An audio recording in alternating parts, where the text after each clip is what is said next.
Une première en Suisse. La commune de Vernier lance un projet novateur pour l'acquisition du langage chez les tout-petits. Intitulé Parle avec moi, ce programme de soutien au développement du langage a été mis sur pied en collaboration avec l'Université de Genève. La ville de Vernier avait entendu parler du projet Parler Bambin qui s'était développé à Grenoble et était intéressé à développer quelque chose de similaire ici. Donc ils sont venus frapper à la porte de l'université pour nous demander si nous serions intéressés à collaborer. Nous étions très intéressés par tout ce qui est prévention dans le domaine du langage, les troubles du langage, troubles de la communication. Donc évidemment on a répondu à l'appel et on s'est mis d'accord dans ce cadre-là sur le développement d'un programme qui incluait une partie formation des professionnels. C'est ce qu'on a fait à plusieurs reprises le soir, les samedis, avec l'ensemble du personnel qui travaille dans les espaces de vie enfantine. On a développé des ateliers spécifiques orientés vers le travail du langage et de la communication. Et puis on a mis sur pied maintenant un système qui permet à une logopédiste accompagnée d'une stagiaire de visiter les différents endroits, de faire des observations, filmer les observations et pouvoir interagir avec les équipes pour les coacher.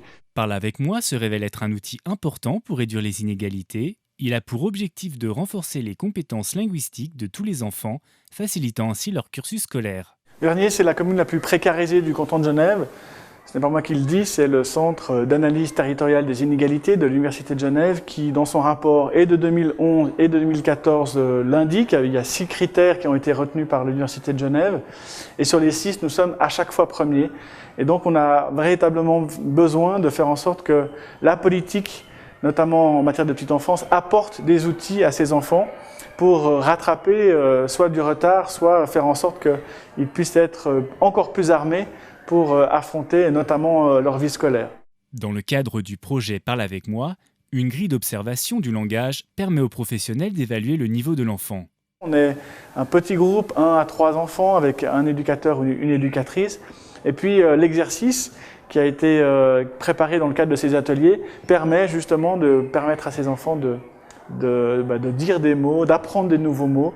Les parents ne sont pas oubliés dans Parle avec moi. Des réunions explicatives sont prévues pour inclure toutes les familles. Le rôle des parents est essentiel. J'ai toujours fait en sorte que le message soit transmis aux parents d'une coéducation. Nous travaillons ensemble à l'éducation de leurs enfants lorsqu'ils se trouvent dans notre institution de la petite enfance. Et donc c'est un véritable partenariat que nous avons avec les parents sur plein de sujets évidemment, mais celui-ci on les accompagne aussi parce que souvent des parents ont des représentations qui ne sont pas justes. Par exemple le fait qu'il ne faut pas leur parler dans une langue maternelle autre que le français, alors même qu'une bonne maîtrise par l'enfant d'une langue maternelle leur permet d'une acquisition plus facile du français. Donc on travaille avec ces parents et on leur donne aussi des outils. Notamment des imagiers qui leur permettent d'être un appui à la discussion avec l'enfant. Et cet ensemble-là de travail, l'équipe éducative avec les parents, eh bien, permet à l'enfant d'être en permanence stimulé. Le PAM rentre parfaitement dans le programme d'intégration cantonale. Il est soutenu et financé en partie par le Bureau de l'intégration des étrangers. De nombreuses autres communes du canton sont intéressées, le BIE, le canton lui-même, le Bureau d'intégration des étrangers et le canton sont intéressés par cette expérience et il y a de fortes chances pour que ça permette, ce projet SM et se reproduise à l'identique dans d'autres lieux, à Genève et en Suisse. À l'automne 2016, les équipes de l'Ève-Lignon et le Jardin d'enfants des Libellules rejoindront le programme.